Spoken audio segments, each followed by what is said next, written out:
آهای حرومزاده، من هنوز زندم. برای بار دوم بازگشتم تا انتقام خودم را بگیرم. فکس آوردم. بهترین سلاح بازی، اوپی ترین سلاح بازی. والا یار وان شات میشم باش. یه وان شات که نه، خب باز لذتی که تو استفاده از فکس هست، توی استفاده از هیچ سلاحی نیست. یه بار استفاده کنید میفهمید. باف ناموسی میزنیم کم نگیر. بار اول که اومدم نمیدونستم که چه خبره. شرفا چند تا بیکی کردن، گولم دادن، بلای بدی سرم اومد.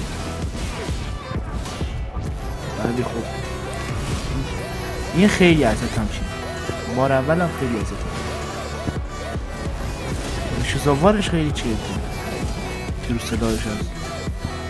خب بازم دیگه قدرت و رسمیت و پاوره که از سرده ما میریم. سره این خیلی برای بیلای تانک خونده.